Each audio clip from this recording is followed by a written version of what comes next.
V Hunter Puzzler DX is a new indie game for the Switch that's a unique little gem of a puzzle game. Now, typically when I play puzzle games, I usually go for like puzzle platformers, so this one's a little bit different than puzzle games that I'm used to, and I enjoyed it for that. I was terrible at it, but I enjoyed it for what it is. And the basic premise of it is that you play as a vampire hunter, and there's all these different enemies ranging from orcs to goblins to rats to vampires, all these different types. They're introduced at a pretty consistent pace throughout the 5 episodes and the 60 total levels of the game, and you got to clear the screen.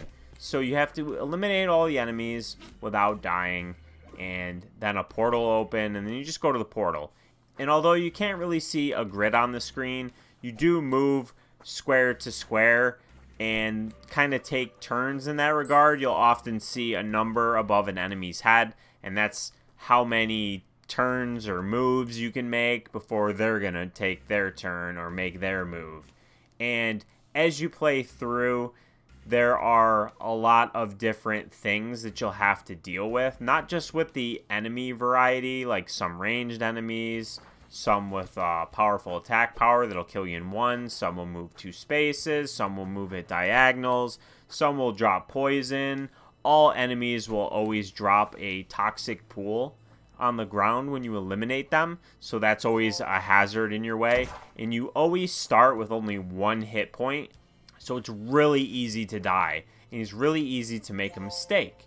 Now, what I really liked about this is that it does have a casual difficulty, which is very forgiving because you can use and abuse the undo feature and move back, go back some turns, and kind of correct a mistake you might have made that's preventing you from progressing in that particular puzzle room.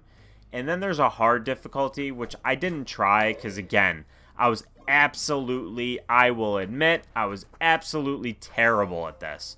But the casual difficulty was perfect for me.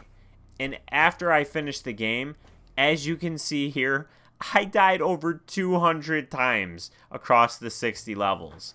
So, yeah, I was bad at this, and I still had fun. So I think the casual mode is perfect if you're more of a casual player, but I do still think that the casual mode is fairly challenging and will challenge your brain to kind of unravel the solution and kind of manipulate the enemies on the screen in a way where you can clear them all without dying.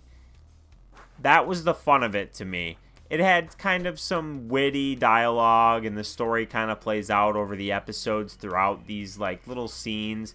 You'll have a character portrait on the screen of your character kind of talking, and there's a lot of like tutorials and kind of information provided to you to let you know what you're about to tackle, which is super, super awesome because a lot of games, they kind of leave it up to you to figure it out.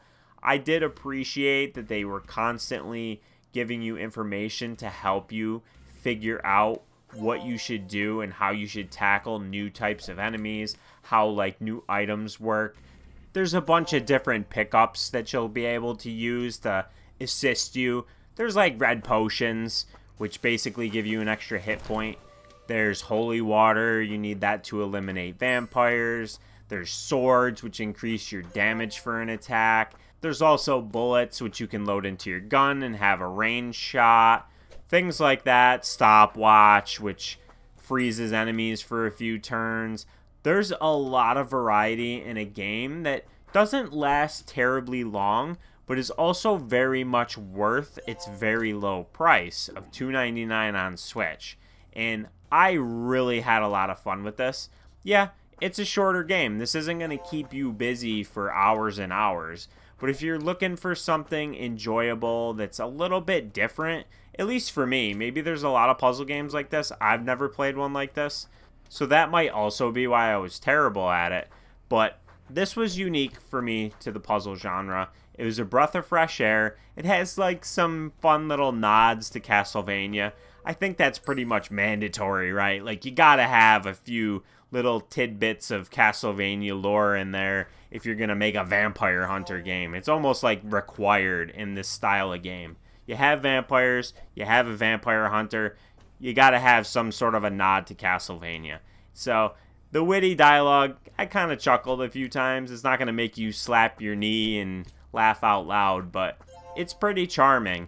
And this for me was a really enjoyable puzzler, and I can easily recommend it. It has a casual difficulty, the hard difficulty, which if you beat the casual and you want to go back and try hard, go ahead.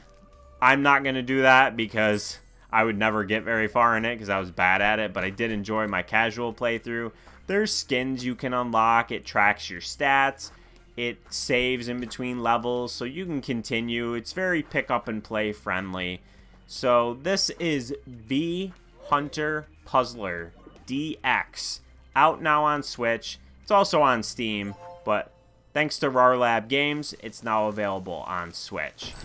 So I hope you enjoyed this quick little review on V Hunter Puzzler DX. I enjoyed it, highly recommend it. Don't really have any complaints with it, truly.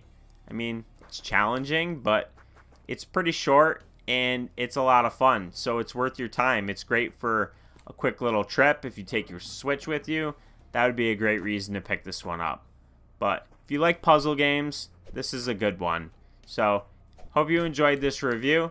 If you did, give it a like, comment below if you have any questions, and subscribe if you haven't done so already. And until next time, have a good one.